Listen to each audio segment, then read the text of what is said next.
여러분, 요즘은 크리스마스 시즌이기 때문에 저에겐 좋은 것이 하나 있습니다. 제가 늘 운전할 때 듣고 다니고 있는 그런 라디오 스테이션이 요새 계속 크리스마스 음악으로 장식하고 있기 때문에 저한테는 참 좋습니다. 어떤 때는 좀 이 easy listening 그런 채널이라고 해서 어떤 것들을 듣고 다니면은 뭐 요새 시끄러운 그런 음악 말고 꽤 그래도 우리가 들을 만한, 어떤 때는 클래식도 나오고 또 들을 만한 그런 음악이 있기 때문에 이제 그런 이제 라디오 스테이션을 제가 틀고 다니고, 아니면 제가 CD나 아니면 테이프들을 제가 듣고 다니는데, 요즘에는 크리스마스 시즌이기 때문에 그래도 우리가 꽤 귀에 익숙하고 난잡하고 요란한 그런 음악 말고 그래도 크리스마스 캐롤과 또 크리스마스 찬송들을 들으니까 저에겐 개인적으로 굉장히 유익이 되는 것 같습니다. 세상이 무슨 상업적으로 크리스마스 시즌을 보내는 것과는 우리는 상관이 없으니까 말이죠. 그런데 제가 이 크리스마스를 생각하면서 제 마음 가운데 늘 이 시즌만 되면 키우는 것이 뭐냐면, 우리가 너무나 잘 아는 얘기지만 하나님께서 우리에게 베푸신 크나큰 희생입니다. 우리가 이해할 수 없기 때문에 하늘에 올라가서 생각하면 할수록, 이해하면 할수록 점점 더 우리 가슴을 메우는 하나님의 크신 희생입니다. 하나님이 세상을 이처럼 사랑하사 독생자를 주어 버리셨으니, 우리에게 빌려주신 것이 아니라 예수께서 이 땅에 오셔서 인간이 되셔서 인간의 육신을 가지고 오셨지만은 부활하실 때 예수께서 어떻게 부활하셨습니까? 변화된 영광스럽게 된 인간의 몸으로 부활하셔서 우리와 영원히 한 가족이 되셨습니다. 그래서 하나님 아버지께서 우리를 영원히 우리에게 주어버리신 어마어마한 구속의 선물을 우리에게 주신 것이 아니겠습니까? 예수님께서 부활하신 다음에도 너에게 먹을 것이 있느냐? 생선 조각을 주니까 그를 잡수셨어요. 다시 말해서 하나님의 여호와의 원래 이 땅에 오시기 전에 있었던 그 몸이 아니라 영광스럽게 변화된 인간의 육신을 그냥 가지고 부활하셔서 여러분과 제 영원한 벗이 되시고 우리의 맏형이 되시고 우리의 식구가 되어 주셔서 예수님께서 우리를 영원히 당신 것으로 삼으셨단 말입니다. 그것이 바로 이 베들레헴의 예수님의 탄생 이야기고, 그것이 크리스마스 이야기입니다. 여러분, 그러므로 우리가 예를 들어서 한 10만 불짜리 좋은 차, 멀세디스 벤츠 같은 좋은 차 약 한 9만 불, 10만 불짜리 차를 사서 돈을 페이한 다음에 그것을 카 딜러에 그냥 놓고 오는 사람은 한 명도 없어요. 왜? 엄청난 돈을 지불했기 때문에 반드시 그것을 내 것이라고 내가 내 집에 가져오는 것입니다. 예수님께서 우리를 향해서 그 엄청난 그 보상을, 엄청난 대가를 치루어 주시고 값을 치르시고 그냥 내버려 두실 리가 없습니다. 주님께서 우리를 결단코 포기하지 않으신다는 이야기가 크리스마스 얘기고, 예수님께서 어린아이가 되어서 말구 위에 누워두신 것은 우리를 그만큼 아끼시고 사랑하시고 당신의 모든 것을 바쳐서라도 우리를 회복시키시겠다는 하나님의 사랑과 의지를 표현한 것입니다. 그러므로 이 시기 동안에 우리가 예수님께서 우리가 주님을 거절하지 않는 한, 우리가 주님을 버리지 않는 한 주님은 결단코 우리를 놓치시지 않을 것이라는 사랑에 다시 한번 감격하도록 하십시다. 그것이 크리스마스를 지나는 사람들의, 주님을 믿는 사람들의 마음속에는 신앙인 것입니다. 주님께서 우리에게 그만큼 베푸셨으니 우리가 주님을 신뢰해야 될 것입니다. 한 번은 제가 얼마 전에 한국에서 어떤 자매를 만났는데 그 자매가 자꾸 저한테 와서 쭈뼛쭈뼛해요. 쭈뼛쭈뼛해. 그래서 이분이 왜 그런가? 제가 저를 만나면 금방 저한테 쫓아오고 이제 인사하고 그러는데 자꾸 집에 와서 쭈뼛쭈뼛해요. 그래서 제가 뭔가 있구나. 그래서 가서 이제 만나서 잘 지냈습니까? 쭉 이제 인사라고 하니까, 목사님 잘 지내지 못합니다.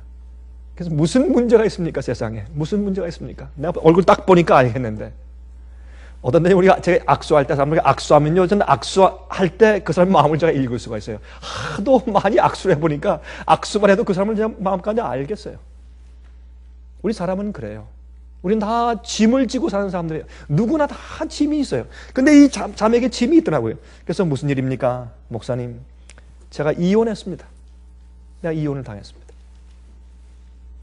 이 자매 마음 가운데 깊은 시름이 있고 사람의 낯을 보기도 싫고 부끄럽고 또 마음 가운데 수치감도 있고 하나님께 죄송하고, 예? 내 목사님 별 면목도 없고 별 그런 얘기를 다 해요. 그래서 가만히 있다 그랬습니다. 자매님, 하나님께서 당신이 이혼당한 것 때문에 당신의 영혼을 구원하시는 것을 아십니까? 그래서 제 앞에서 막 물어요. 정말입니까, 목사님? 네, 정말입니다. 난 목사님이 저한테 야단치실 줄 알았는데 아닙니다. 아닙니다. 이혼한 자체는 잘못이죠. 그 죄죠. 가늠한 것 이외에는 이혼하지 말라고 성경에 말씀했습니다. 그러나 이혼이 많은데 어떻게? 예? 한국의 이혼율이 50%를 넘어갈 정도고 미국에는 54%고 어떻게 하겠어요? 요즘에 말이죠, 학교 가면 아이들이 말이죠, 이제 뭐 엄마 아빠가 혼자 있는 그런 부모가 이젠 정말 천지인데 어떻게 할 거예요 이제? 예? 이게 큰 문제예요. 그러나 개인적으로 볼 때 하나님께서 당신이 이혼한 것 때문에 하나님께서 당신의 영혼을 구원할 겁니다. 이제 당신은 세상을 보는 눈이 달라지고 하나님을 보는 눈이 달라집니다. 당신은 그 아픔과 서러움과 고통과 수치감 때문에 이젠 하나님께 나가서 진실된 기도를 드릴 수 있게 되었습니다. 그때 그 자매가 울었습니다. 여러분, 이게 크리스마스 이야기입니다. 하나님이 아직 죄인인 사람들을 위해서 당신을 주셨어요. 우리가 깨닫고 주님을 알고 주님을 섬기고 우리가 똑바로 있을 때가 아니라 아직 우리가 죄인 되었을 때, 그게 로마서 이야기. 아직 우리가 죄인 되었을 때 주님께서 당신을 십자가에 주셨어요. 그게 크리스마스 얘기예요. 우리가 죄인 되었을 때 당신의 몸을 던져버리신, 왜요? 우리를 신뢰하시기 때문에. 주님께서 십자가에 돌아가실 때 마귀가 옆에 와서 그렇게 말했겠죠. 예수요, 당신은 큰 실패한 사람입니다. 당신 보십시오. 그렇게 많이 가르치고 아무리 기적을 행했지만 지금 당신과 함께하는 사람이 누가 있어? 5,000명 먹였는데 그 5,000명까지 누가 여기 있어? 교회가 당신을 정죄하고 출교하고 당신의 기별과 당신의 생애가 뭐 효력이 없지 않소? 누가 당신의 가르침을 받고 누가 여기에 같이 있어? 아무도 없고 거기에 어머니와 요한만 있었습니다. 그런 절망 속에서 마귀는 얘기했죠. 이제라도 당신 내려와서 올라가시오. 포기하십시오.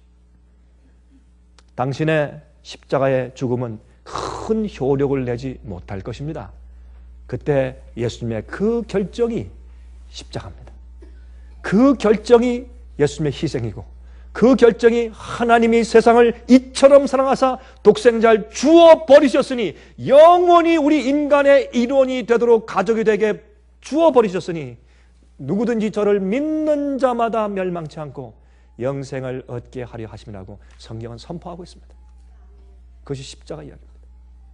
여러분, 이 가운데 혹시 여러분 가운데서 혹시 마음 가운데 여러분의 문제 때문에, 여러분의 과거 때문에, 실수 때문에, 여러분의 불행 때문에, 여러분의 어려움 때문에 혹시 마음 가운데 낙담해 있는 분이 계시지 않습니까?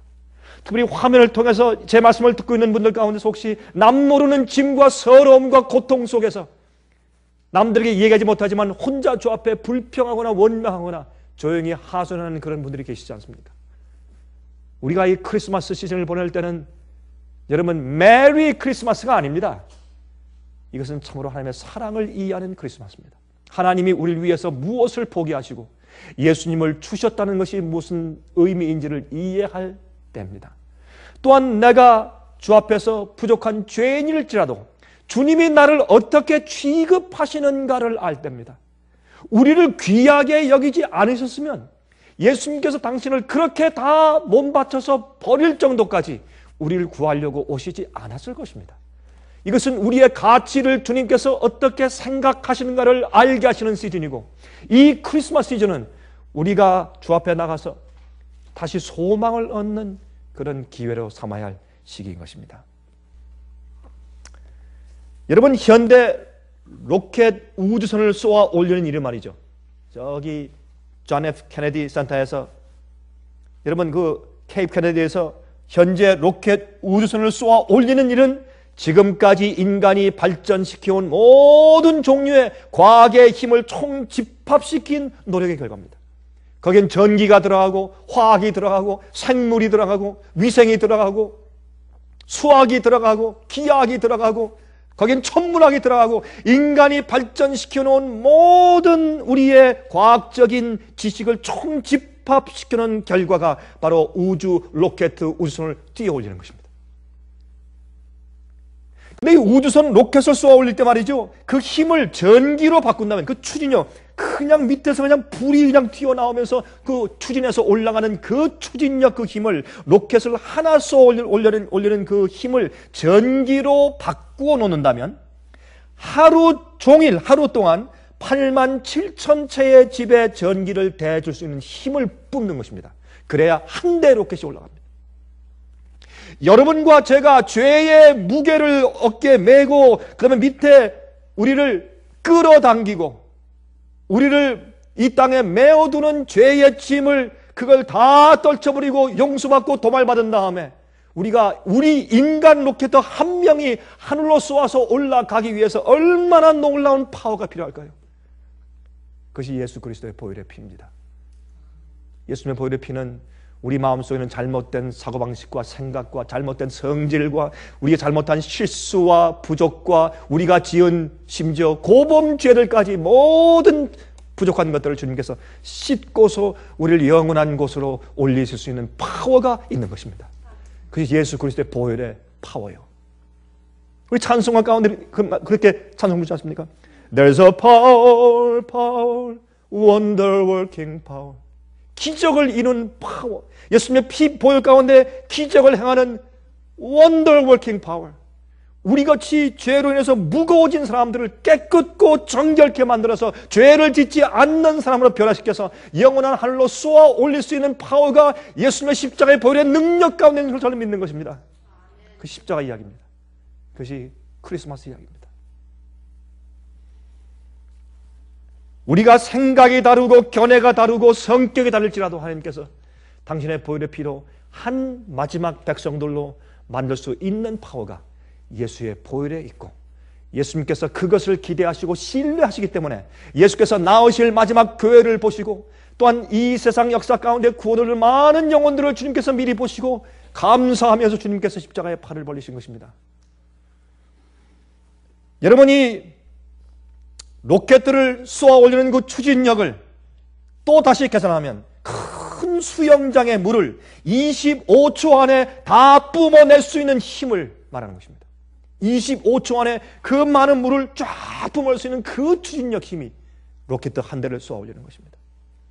또 후보댐 같은, 여러분 저기 LA에서 조금 더 가면 거기에 이제 라스베가스가 있고 라스베가스 조금만 더 지나가면 거기 후보댐이 있습니다. 후보댐 25개가 물을 방출해내는 힘을 가진 것이 로켓 한 대 추진력이에요. 25개의 물을 막 쏟아내는 그 힘을 가지고 올라가요. 그 정도로 우리가 환산하면 그 엔진에서 뿜어내는 힘은 액체 수소를 산소와 함께 태워서 내는 힘인데 그 열이 태양의 표면의 온도의 약 3분의 2인 화씨 6000도예요. 여러분 이 액체를 든 그 수소가 너무 차서 영하 몇 백도예요. 영하 화씨로 그게 우리 손 대면 금방 동상이죠. 그렇게 차요. 그런 액체를 갖다가 산소와 함께 그렇게 태울 때 나는 그 열이 태양의 그 표면 온도의 그 온도 약 3분의 2인 화씨 6000도의 열을 내며 타요.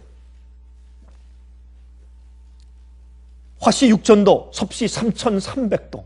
어마어마한 온도죠.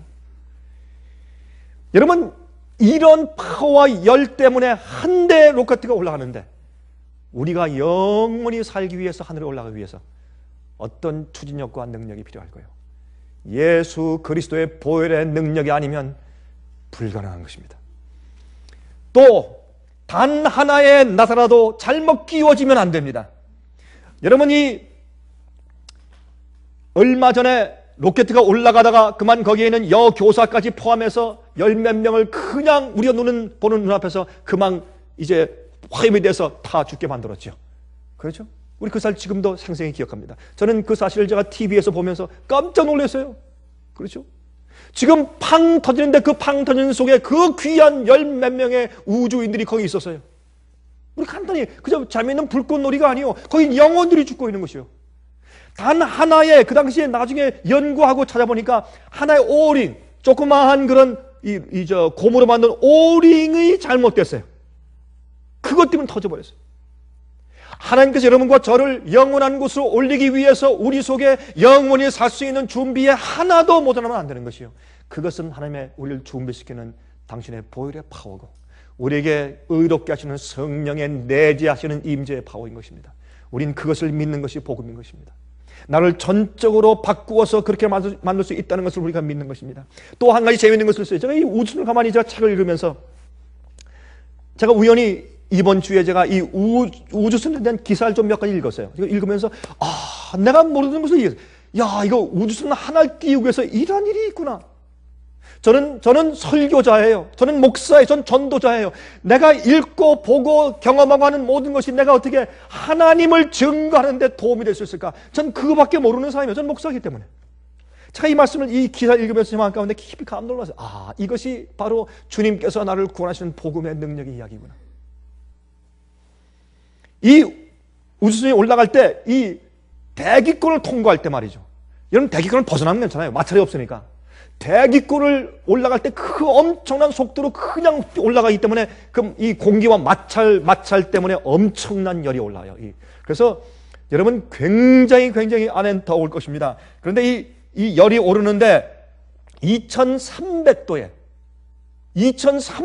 열이 올라요.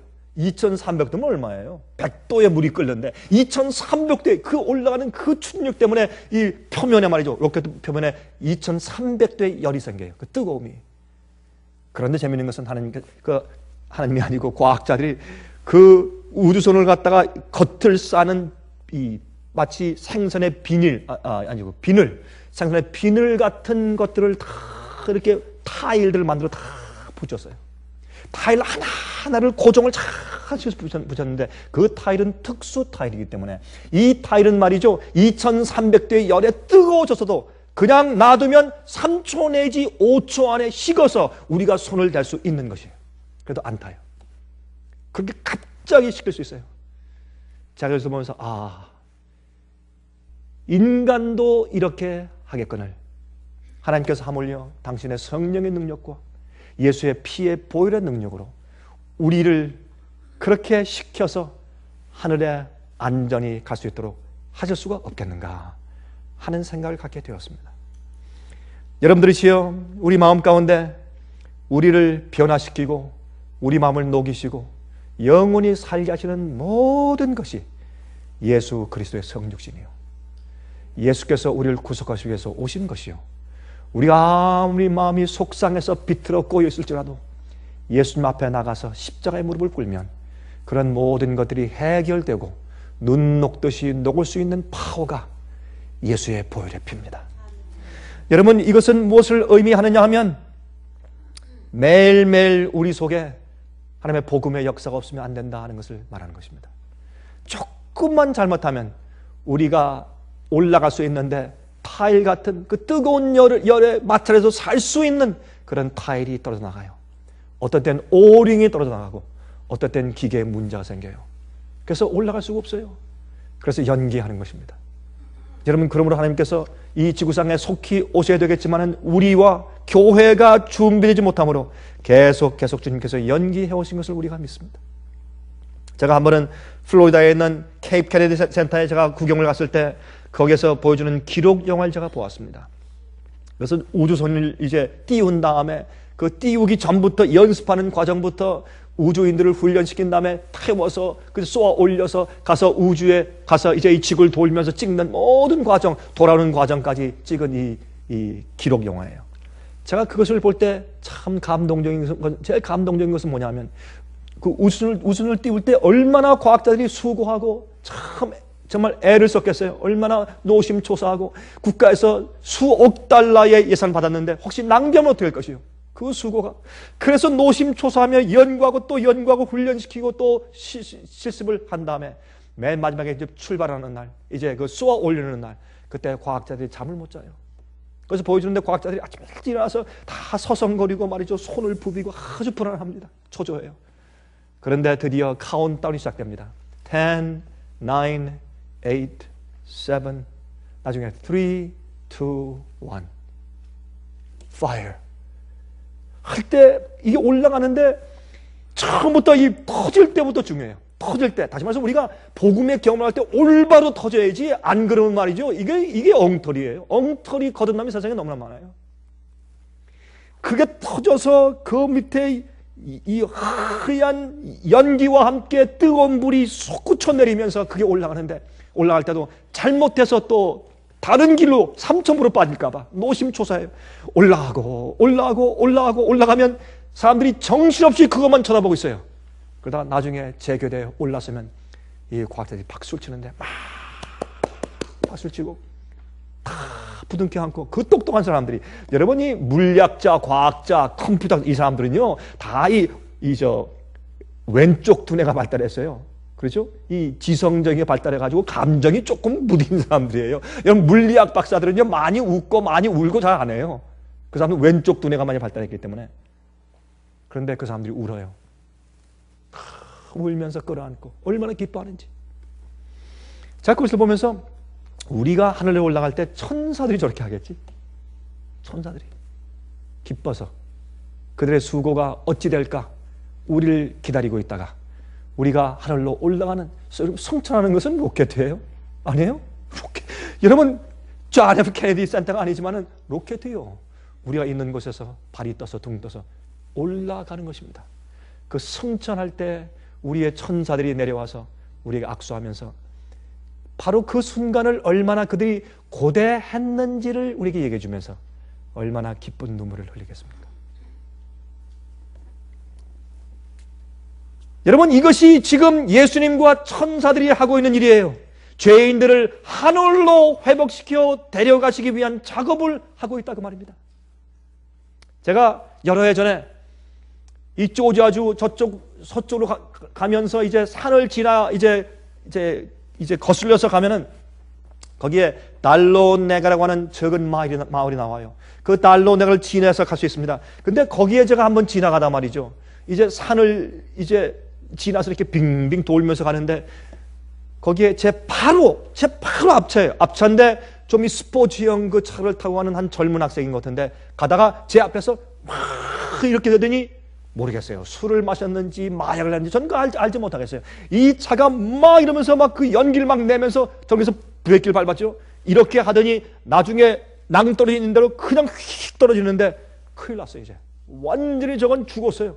보통 떨어지는 것이 그냥 이렇게 하다가 그냥 빠른 속도로 그냥 떨어지는 것입니다.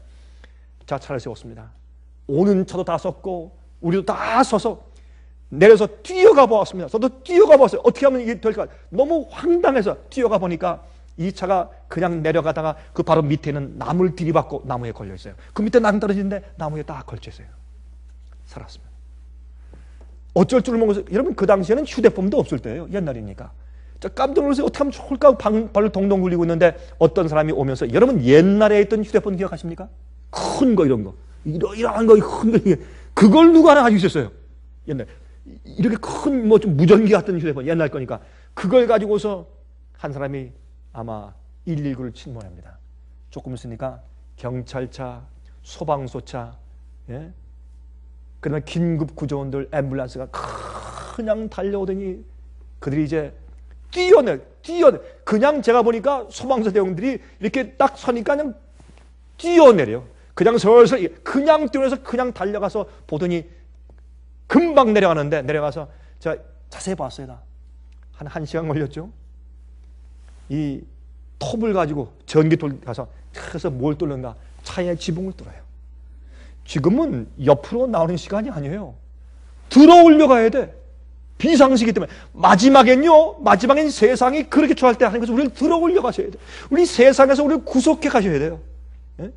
그래서 로마서에 보면 8장에 무슨 말씀하셨어요? 우리가 몸의 구속을 기다린다고 했어요. 우리 몸의 구속을.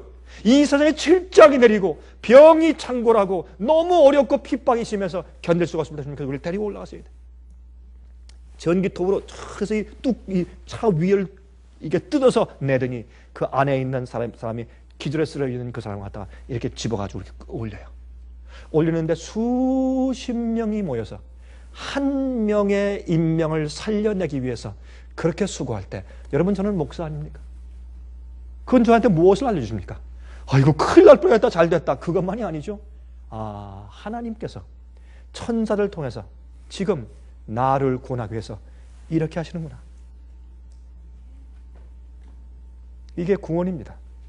이게 복음 이야기고, 복음은 실제적으로 우리의 딜레마에서, 우리의 문제에서, 우리의 죄에서, 우리의 죄의 속성과 본성에서, 우리의 어려운 환경 속에서, 마귀가 쳐놓은 덫과 함정 속에 빠져 있을 때 주님께서 우리를 그렇게 구속하시는 이야기가, 그게 복음 이야기입니다. 자, 그러면 여러분, 우리가 어떻게 해야 어때가 이런 복음의 능력에 참여할 수 있을까? 어떤 때는요, 우리가 주님께서 우리를 구속하기 위해서 역사하시는 것 자체도 우리가 모르거나 보지 못할 수가 있어요. 그러나 주님께서 이 크리스마스 때 이해하는 것은, 우리가 죄인 되었을 때, 우리가 알지도 못하고 우리가 주님께 기도하지도 않고 있을 때, 이미 2000년 전에 주님께서 이미 그렇게 해 놓으신 은혜, 이미 우리를 위해서 이 땅에 오셔서 말구에 누우신 그 자비함, 그 다음부터 주님께서 채찍에 맞으시고 십자가에 달려서 가시관 쓰시고 돌아가시는 그 일을 이미 2000년 전에 우리가 요구하지도 않고 깨닫고 알지도 못할 때 이미 해놓으신 복음의 파워, 그 적용이 지금 우리에게 매일매일 오는 것이죠. 여러분, 이것은 우리를 하늘로 올리기 충분한 추진력을 우리에게 주는 것입니다. 여러분, 어떤 것이 우리 생각 가운데, 특별히 화면 통해서 보시는 분들이시요, 여러분 생각 가운데 바로 지금 어떤 것이 여러분을 올라가지 못하게 붙잡고 있고 거기에 웨이트를, 무게를 주고 있습니까? 우리 그것을 떨쳐버릴 수가 있습니다. 그것을 다 벗어던질 수가 있는 것입니다. 여러분, 사도행전 1장 10절과 11절을 보면 이런 말씀이 있어요. 사도행전 1장 10절과 11절에 올라가실 때 제자들이 자세히 하늘을 쳐다보고 있는데 흰 옷 입은 두 사람이 저희 곁에 서서 가로되, 갈릴리 사람들아, 어찌하여 서서 하늘을 쳐다보느냐? 너희 가운데서 하늘로 올리우신 이 예수는 하늘로 가심을 본 그대로 오시리라 하였느니라. 이게 우리의 가장 간절한 소망이에요. 오늘 제 이 말씀의 제목이 가장 간절한 소망이죠. 그래서 우리가 이런 주님께서 우리에게 구원하기 위해서 역사하시는 모든 것을 우리가 깨달은 다음에 이제 우리의 소망이 뭐예요? 이 소망은 빨리 주님께서 우리를 회복시키기 위해서 계획하시고 목적하신 곳에 우리가 빨리 추진력을 가지고 올라가는 것이에요. 우리 몸의 회복을, 우리 몸의 구속을 기다린다고 성경은 말씀을 하는 것입니다. 그래서 예수님께서 이제 성전에 올라가실 때 이 제자들과 이제 감람산 위에 있던 사람들은 기가 막혀서 이 주님 이게 뭡니까? 여러분, 고린도 전서에 보면은 예수님의 성천 장면을 목격한 사람들이 한 500여 명 된다고 말을 했어요. 그 많은 사람이 모여서 예수께서 서서히 올라갈 때 그것을 보면서 그들이 얼마나 놀랐겠어요. 이 도대체 우리를 어떻게 하려고 남겨두시고 올라가시는가? 그러나 천사들이 말하기를, 너희가 이 예수께서 하늘로 가심을 본 그대로 다시 오실 것이라. 이것이 우리의 가장 간절한 소망이요, 우리가 무엇을 더 갖고 더 나아지는 것이 아니라 하늘로 올라가는 것이 우리의 가장 간절한 소망이고, 예수님의 다시 오심을 보는 것이 우리의 가장 간절한 소망이요, 이것이 여러분 생각 가운데 가장 간절한 소망이 아니면 여러분 문제가 있는 것이죠. 고린도전서 15장 51절부터 54절에 말씀하기를, 보라, 내가 너에게 비밀을 말하노니 우리가 다 잠잘 것이 아니요 마지막 나팔의 순식간에 호련히 다 변화하리니 나팔 소리가 남의 죽은 자들이 썩지 아니할 것으로 다시 살고 우리도 변화하리라. 이 썩을 것이 불갑을 썩지 아니할 것을 입겠고 이 죽을 것이 죽지 아니함을 입으리로다. 이 썩을 것이 썩지 아니함을 입고 이 죽을 것이 죽지 아니함을 입을 때에는 사망이 이김에 삼킨 바 되리라고 기록된 말씀이 응하리라. 우리가 갑자기 썩지 않을 몸이 머무르대요. 이것을 그들이 기다려요. 마지막 나팔에 순식간에 호련히 우리가 변화된다고 말했습니다. 나중에 뭐라 그래요? 사망아, 너의 쏘음이 어디 있느냐? 사망의 쏘음은 어디 있어요? 죄예요. 죄의 파워는 어디 있어요? 율법에 있어요. 율법이 우리 속에서 죄를 찾을 수가 없어요. 얼마나 주님의 보혈의 능력이 강하냐면 율법이 우리 속에서 죄를 찾을 수 없을 정도까지 정결해져요. 우리가 하늘에 올라가는 추진력이 생겨요. 이게 성경이 말하는 것이요. 여러분, 제가 영국의 런던에 제가 옛날에 갔을 때 거기에 이제 그 런던 브리지 가까이에 있는 웨스트민스터 사원이 있어요. 여러분, 웨스트민스터 사원에 가면 참 거기에 볼만한 것이 있는데 거기에 영국의 역사 가운데서 사람들이 존경하는 분들의 무덤이 거기 다 있어요. 어떤 사람들은 이제 사원 그 안에 무덤들 동상이 있고 어떤 사람들은 그 뒤에 뜰에 그 무덤이 있는데 리빙스턴의 그 무덤은 그 뒤에 뜰에 있어요. 비석이 있고. 근데 그 사원 안에, 건물 안에 있는 무덤과 동상이 있는데 그 중에 하나가 요한 웨슬레의 무덤이었습니다. 요한 웨슬레. 요한 웨슬레의 저 무덤을 보고 거기에는 저 글귀를 읽으면서 만큼 깊은 감동을 받았어요. 여러분, 요한 웨슬레는 우리가 온전한 품성을 이룰 수 있다. 우린 모든 죄의 파워를 승리할 수 있으며 우린 죄를 짓는 일을 그칠 수가 있다. 누굴 통해서? 성령의 능력을 통해서. 우리는 주 안에서 의롭다함을 받을 뿐더러 의로워질 수가 있다. 내 힘이 아니라 하나님의 힘으로. 그걸 가르친 사람이에요. 그는 우리의 의지로 주 앞에 굴복할 때 하나님의 능력과 우리의 의지가 합쳐질 때 무한한 능력이 생긴다는 것을 가르친 사람이요. 그 사람은 성화와 거룩하게 될 수 있는 것을 가르친 사람이요. 그가 비록 방법론자라고 놀리면서 메소디스트 그렇게 놀리고 출교당했지만 그는 하나님의 종이었습니다. 그는 복음의 파워를 이해했던 사람이에요. 저는 그 앞에서 그 글을 읽으면서 제 마음 가운데 그 무덤에서 요한 웨슬레가 소리 지르는 것처럼 제가 느꼈습니다. 얼마나 많은 주의 종들이 무덤 속에서 소리를 지릅니까? 자, 우리 형제들이요, 자매들이요, 빨리 갑시다. 내가 내 몸의 구속을 기다리고 있는데 빨리 갑시다. 예수님 빨리 오셔야 되지 않겠어? 그것이 우리 가장 간절한 소망이 아니요. 땅 속에서 하늘의 천사도 우리의 성도들도 우리 마음 가운데 이것을 간곡히 기리며 소리 지르고 있는 것이 아니겠습니까? 여러분, 데살로니가 전서 4장 13절부터 18절 보시면 형제들아, 자는 자들에 관하여는 너희가 알지 못함을 우리가 원치 아니하노니 이는 소망 없는 다른 이와 같이 슬퍼하지 않게 하려 하십니다. 여러분, 여기 말씀하기를 죽은 사람을 찬다 그랬어요. 예수님 안에서. 우리가 예수에 죽었다가 다시 사심을 믿을진데 이와 같이 예수 안에서 자는 자들도 하나님이 저와 함께 데리고 오시리라. 데리고 오시리라. 이 데리고 온다는 얘기를 갖다가 이 한국말로 번역이 잘못된 거죠. 영어 성경 가운데 bring them이니까 데리고 간다라고 해석할 수 있는 것이에요. bring이란 말은 데리고 올 수도 있고 데리고 갈 수도 있는데 이 헬라말로 악세예요. 그래서 이 말씀은 사실은 데리고 가시리라 그렇게 번역이 돼야 돼요. 왜? 주 안에서 죽은 자들을 부활시켜서 데리고 가실 거니까. 그러면 주 안에서 잠자는 자들을 예수께서 오실 때 함께 데리고 오신다. 그러면 하늘에서 올라간 그 영혼들이 하늘에 올라가 있다면 다 잠자고 있단 말입니까? 하늘에서 다 굴굴 자고 있어요. 그럼 잘나면 땅에서 자지 왜 하늘에 가서 잡니까? 깨어 있어야지. 그럼 잠자는 자는 내려올 때 사람들이 다 굴굴 자면서 같이 내려옵니까? 이게 앞뒤가 맞지 않는 얘기입니다. 그러므로 여기 오해가 들어간 것이죠. 다시 말해서 예수님의 재림이 지체되자 초대교회가 타협하고 핍박이 오고 이교주의가 들어와서 교회가 타락하자 잘못된 가르침이 교회에 스며들게 되었어요. 이런 일이 교회가 먼저 배도하는 일이 있고 적그리스도가 나타난 다음에 그 다음에 이 세상이 끝난다고 성경이 말하고 있다고 말해요. 여러분, 이렇게 예수님의 재림이 지체될 것을 이미 성경에 예언해 두셨단 말입니다. 그러면 또 이렇게 말씀하기를 우리가 주의 말씀으로 너에게 이것을 말하노니 주 강림하실 때까지 우리 살아남은 자도 자는 자보다 결단코 앞서지 못할 것이라. 여러분, 자는 자가 부활되고 살아있는 사람들이 같이 연합해서 같이 하늘로 승천될 것을 설명했지 자는 자들이 먼저 가 있고 살아있는 자들이 나중에 가고 그런 말씀이 아니에요. 둘 다 같이 간다고 말했고 누가 저보다 살아있는 자들이 주 강림하실 때 자는 자보다 먼저 결단코 앞서가지 못한다고 말씀했어요. 주께서 호령과 천사장의 소리와 하나님의 나팔로 친히 하늘로 쫓아 강림하시리니 그리스도 안에서 죽은 자들이 먼저 일어나고 예수께서 오실 때 부활 사건이 먼저 있고 하늘에 간 영혼들 얘기가 아니라 잠들고 있던 사람들이 먼저 부활하고 그 후에 우리 살아남은 자도 저희와 함께 구름 속으로 끌어올려 공중에서 주를 영접하게 하시리니 그리하여 우리가 항상 주와 함께 있으리라. 그러므로 이 여러 말로 서로 위로하라 그랬습니다. 그러므로 여러분, 예수님의 재림이 지체할 때 어떤 일이 있을 것이라는 얘기를 이미 성경에 예언해 두셨기 때문에 우리가 예수님의 재림에 지체돼서 우리가 낭망할 필요가 없는 것입니다. 우리가 주님의 재림을 기다리는 동안에 오류의 씨가 교회에 많이 뿌려졌습니다. 그러나 이것 때문에 알곡이 준비되고 주님께서 알곡과 가라지를 가르시는 일이 있는 것을 우리가 아는 것입니다. 제가 아는 자매가 있는데 이 자매는 말이죠, 남편이 죽었어요. 남편이 죽은 다음에 이 방 안에 있으면서 항상 남편하고 대화를 해요. 여보, 제가 일어났어요. 간밤 뭐 하셨어요? 어떠세요? 왜?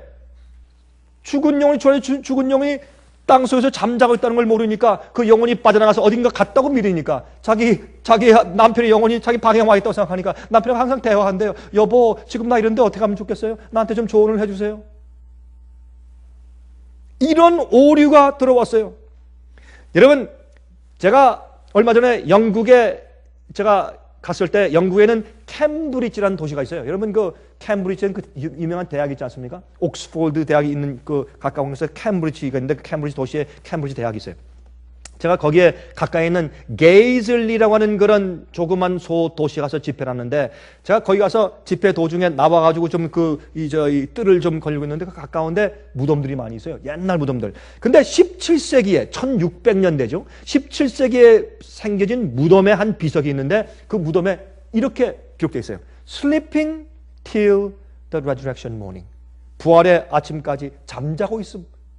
이 사람은 성경을 올바로 이해했죠? 똑바로 이해했다고요. 근데 거기서 조금 더 가니까 거기에 또 다른 가까운 곳에 다른 한 비석이 있는데 이것은 1800년대 19세기에 세워진 그 무덤 비석인데 이렇게 기록되어 있어요. At home with Jesus. 이거 분명히 문제가 생겼죠? 그렇죠? 그러니까 예수님과 함께 지금 하늘에 가 있다 이거예요. 이거 문제가 생긴 것이죠? 한 군데는 지금 부활의 아침까지 잠자고 있음, 한쪽엔 나는 지금 하늘 번영에 예수님과 함께 가 있다? 이게 뭔가 문제가 생긴 거죠. 그래서 그것만 봐도 오류가 교회에 들어오기 시작한 것을 아는 것입니다. 여러분, 예수님의 부활 승천 이후부터 하나님의 교회는 항상 예수님께서 오실 것을 기다렸어요. 어디에서? 땅속에서 죽은 자들은. 살아있는 자들은 핍박과 고난당하면서 속히 우리 몸의 구속을 바라면서 기다리고 있었습니다. 우리의 가장 간절한 소원이 뭐예요? 예수님의 재림이에요. 여러분, 그런데 아십니까? 사도 베드로가 요한이 있었을 때부터 예수님께서 속히 오실 것으로 기대하고 말했어요. 여러분 아십니까? 성경에 기록되어 있죠. 여러분, 사람들은 요한이 죽기 전에 예수님 오신다 그렇게 믿었어요. 그 당시에, 사도교회 당시에. 여러분 그거 아시죠? 사도 요한이 죽기 전에 예수께서 오신다. 다 요한이 늙어갈 때 이제 곧 오신다 그랬어요. 요한이 나이 100세 정도 되었을 때 계시록을 기록했습니다. 계시록을 기록하고 그 이후에 어떤 세월을 지나고 어떤 교회 역사가 있을 것을 예언해 주셨음에도 불구하고 그들이 너무나 주님의 재림과 그들의 몸의 구속을 기대한 나머지 요한이 죽기 전에 예수께서 오신다고 그들이 믿었다고 했습니다. 왜 그런지 아세요? 읽어보십시다. 요한복음 21장 20절부터 23절 보시면 이런 말씀이 있어요. 베드로가 돌이켜 예수의 사랑하시는 그 제자가 따르는 것을 보니 누구예요? 사도 요한이에요. 요한복음 기록할 때 사도 요한은 자기를 예수의 사랑하시는 그 제자 그렇게 표현했어요. 참 제가 볼 땐 좀 너무한 것 같아요.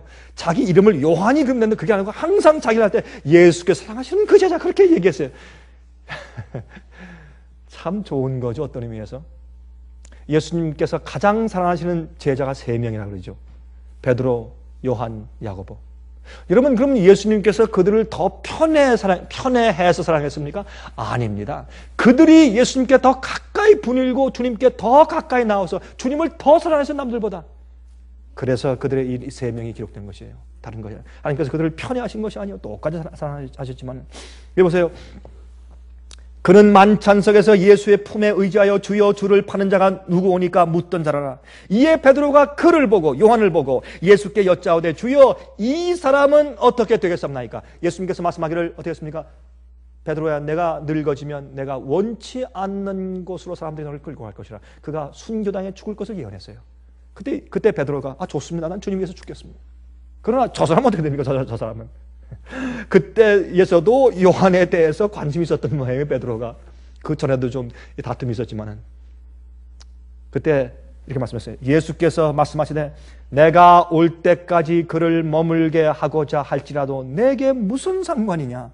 나는 나를 따르라 하시더라. 내가 올 때까지 살아두게 할 텐데 너한테 무슨 상관이야. 넌 네 할 일만 해. 이 얘기가 오해돼가지고 보세요. 23절 이 말씀이 형제들에게 나아가 소문이 퍼졌단 말이에요. 그 제자는 죽지 아니하겠다 하였으나 요한은 안 죽는다. 요한이 죽기 전에 예수께서 오신다. 그게 소문이 퍼진 거예요. 예수의 말씀은 그가 죽지 않겠다 하신 것이 아니라 내가 올 때까지 그를 머물게 하고자 할지라도 내게 무슨 상관이냐 하신 것이라. 초대교회부터 예수께서 속히 오실 것을 그들이 얼마나 기다리는지 몰라요. 그러나 성경은 예수께서 다시 오시기 전에 천국 복음이 온 세상에 전파될 것이라는 사실과 교회가 배도하여 진리에서 떠나는 일이 생기고 적그리스도가 나타날 것이요 핍박하는 일이 일어난 다음에 마지막 환란이 생긴 다음에 예수께서 오실 것이라고 설명하고 예언하고 있었습니다. 여러분, 예수님 어떤 특별한 사건만 생기면 예수님께서 오시지 않나? 다 저도 그래요. 우리 다 왜요? 소망하고 간절히 바라기 때문에 그런 것입니다. 그러므로 우리가 믿고 있는 성경 진리 가운데서 우리 가슴 속에 가장 벅찬 소망을 주는 가르침은 예수의 다시 오심입니다. 여러분들은 모르겠습니다. 저 화면 통해서 제 말씀 듣는 여러분들은 모르겠습니다만 제게 있어서 성경 가운데 가장 제 가슴을 벅차게 하고 벅차는 그 가르침은 예수님의 다시 오심입니다. 그것이 제 생의 소망이고 가장 간절히 바라는 제 소원입니다. 빌립보 3장 10절 11절에 말씀하기를 내가 그리스도와 그 부활의 권능과 그 고난의 참여함을 알려하여 그의 죽으심을 본받아 어찌하든지 죽은 자 가운데서 부활에 이르려 하노니. 얼마나 간절한 마음이에요. 고린도전서 15장을 보면 거기에 부활에 대해서 이렇게 말해요. 사망아 너의 이기는 것이 어디 있느냐? 사망아 너의 쏘는 것이 어디 있느냐? 사망에 쏘는 것은 죄요 죄의 권능은 율법이라. 우리 주 예수 그리스도로 말미암아 우리에게 이김을 주시는 하나님께 감사노니. 그랬어요. 부활을 사모했어요. 54절 이 썩을 것이 썩지 아니함을 입고 이 죽을 것이 죽지 아니함을 입을 때에는 사망이 이김에 삼킴받으리라 기록된 말씀이 응할 것이라.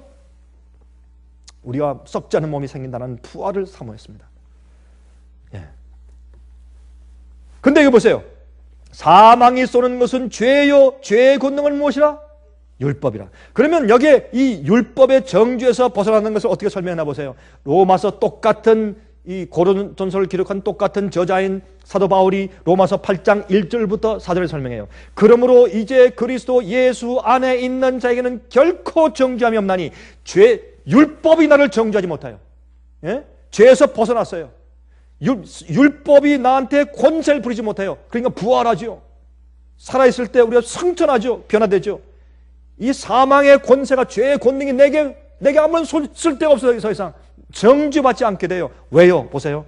여기에 그러므로 이제 그리스도 예수 안에 있는 자에게는 결코 정죄함이 없나니. 예수님 안에 있는 자에게는 정죄함이 더 이상 없어요. 율법이 우리를 죽이려고 하는 권능이 더 이상 없어버려요. 근데 이 뒤에 한마디가 프레이즈가 뒤에 붙어있는데 이 말을 한국말 성경은 번역을 안 해놨어요. 영어 성경에 있는데 왜 답답하죠? 우리 몽땅 다 번역하면 영어로 이렇게 돼 있어요. There is therefore now no condemnation to them which are in Christ Jesus. 예수 그리스도 안에 있는 자들에게는 이제는 그러므로 전혀 정죄함이 없다. 근데 예수 안에 있다는 것이 무엇이냐 말이에요. 그 뒤에 이렇게 설명했어요. Who walk not after the flesh but after the Spirit. 육체 가운데 걷지 아니하고 영 안에 걷는, 성령을 쫓아 영 안에 걷고 살고 있는 자에게는 그리스도 안에 있는 자, 그리스도 안에 있다는 것이 바로 그 뜻이에요. 내가 내 속에 죄의 본성과 육체가 있으나 육체대로 살지 아니하고 내 속에 계신 성령의 능력과 예수님의 임재 속에 사는 것이에요. 그게 예수 안에 있는 것이에요. 예수께서 나를 이미 죄를 용서했다 끝났다가 아니라 매일매일 예수께서 성령으로 내 속에 거심으로 내가 내 육체대로 사는 것이 아니라 성령으로 사는 것이에요. Walk in the Spirit. 행한다는 것은 한 발자국, 두 발자국, 세 발자국이에요. 걷는다고 하는 것은 어떻게 머물러 있는 것이 아니에요. 매일매일 주님과 함께 사는 것인데 그 성령이 내 속에 있어서 내가 성령 안에서 거하는 자들에게 무엇이 없다? 정죄함이 없다. 그게 예수 안에 있는 자에게 정죄함이 없다는 뜻입니다. 그러므로 율법이, 죄가 나를 이 사람 죽어야 합니다 라는 그 권능과 파워가 내게는 상관이 없습니다. 왜요? 내가 예수 안에 있어서 예수께서 베푸신 성령 안에서 내가 살고 육체대로 내가 나를 육체를 죄의 병기로 들은 것이 아니라 나는 주의 영 가운데 살기 때문에 내게 정죄함이 없는 것입니다. 그런 자들은 죄를 짓지 않습니다. 그런 자들은 율법을 범하지 않습니다. 우리가 영에서 육체로 돌아갈 때 범죄하는 것이지 우리가 영 가운데 있을 때 계명은 우리에게 죄를 찾지 못합니다. 이것이 성경이 말하는 복음입니다. 그 다음에 보세요. 2절부터 이는 그리스도 예수 안에 있는 생명의 성령의 법이 죄와 사망의 법에서 너를 해방하였습니다. 다시 말해서 이것은 뭐냐? 법 아래 있지 않고 은혜 아래 있다는 것은 무슨 말이냐?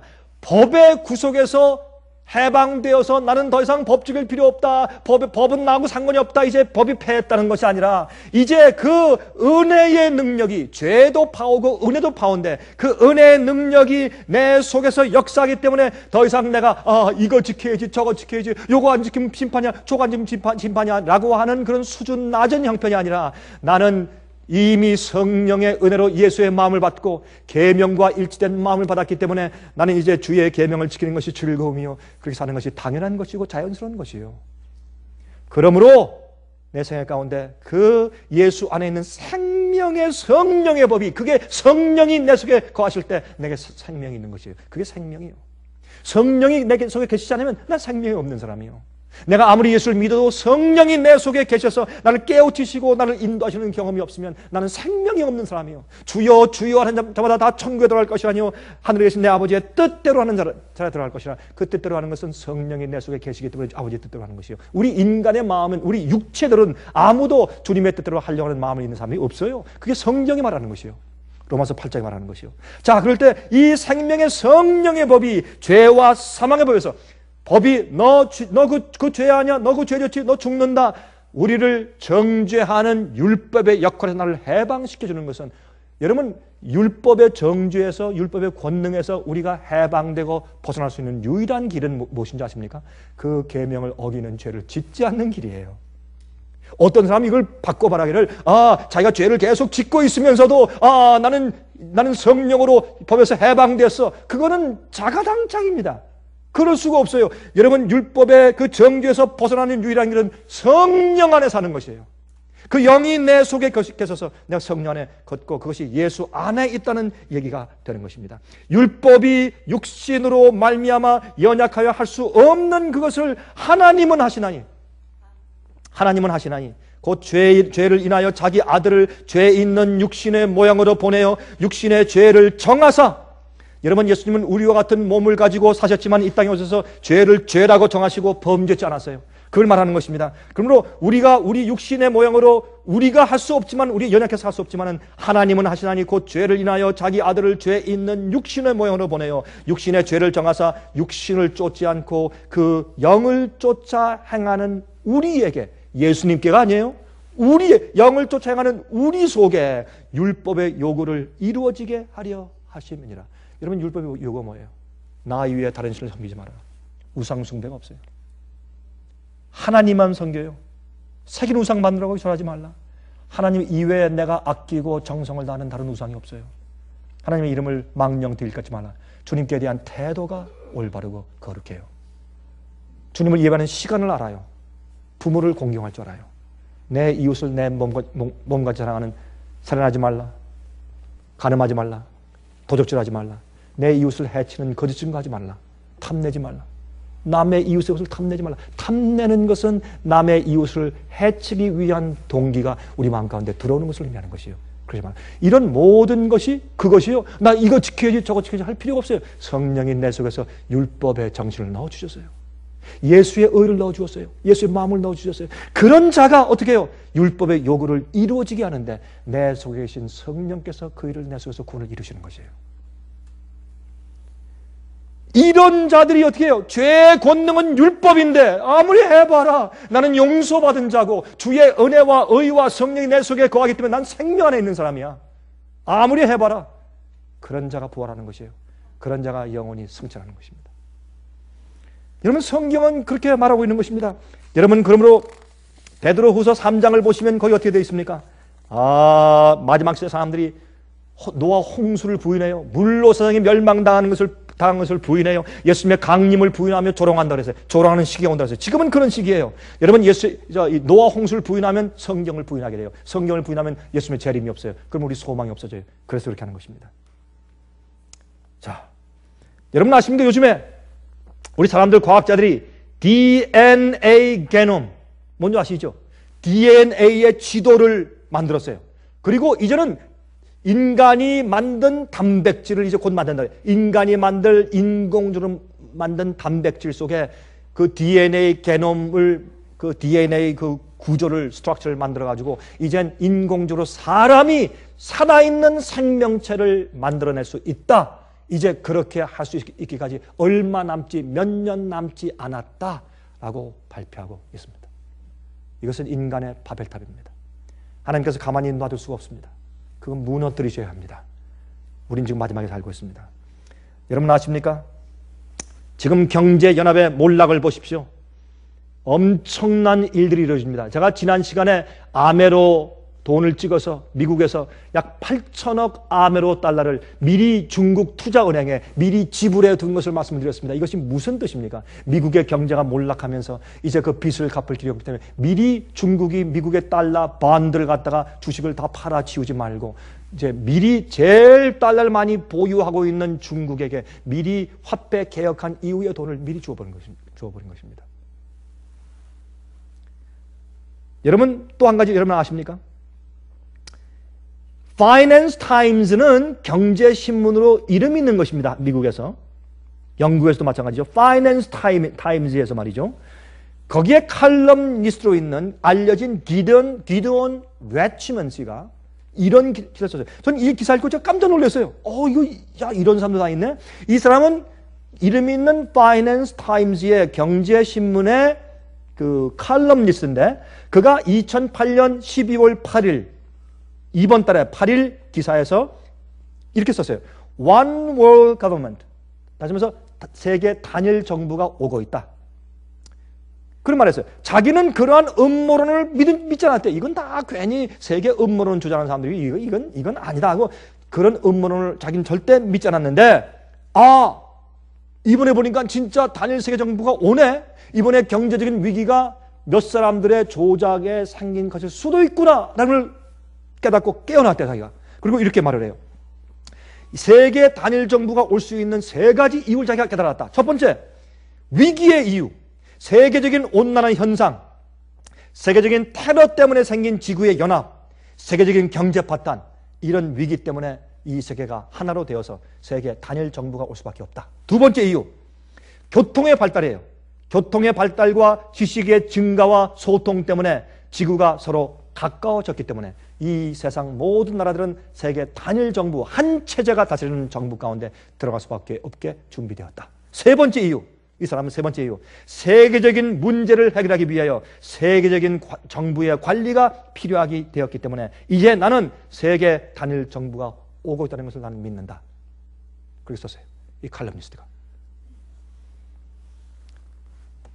또 한 가지 이유는 그 사람이 거기에 덧붙여서 설명한 것은 또 한 가지 그 이유는 오바마가 세계 단일 정부의 아이디어를 가지고 있는 수전 라이스 씨를 미국의 UN 대사로 임명하고 그 대사를 과거와 달리 자기의 내각의 일원으로 등용시킨 것이 바로 그것을 우리에게 말해주는 것이다. 그렇게 그가 풀이했습니다.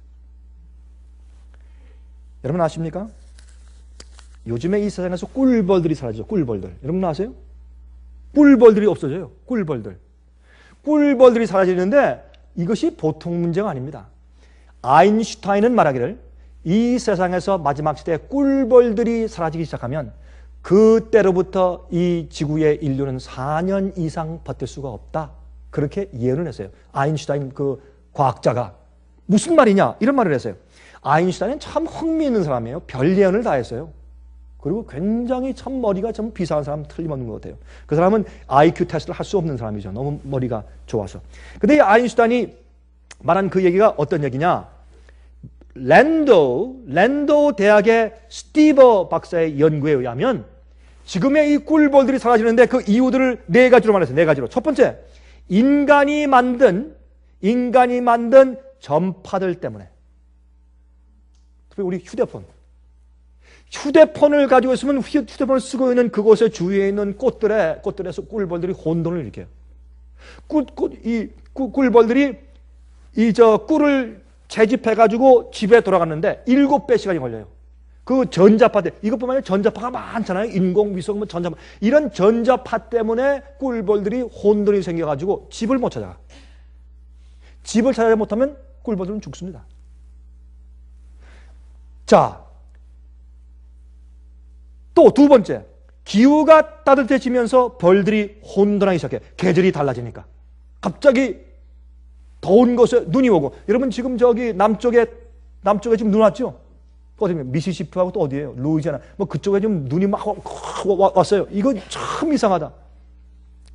저기 지금 이 동북 쪽엔 지금 너무 이 아이스storm이 와가지고 지금 메인 주입니까? 어느 주에는 주 전체가 불이 나갔어요.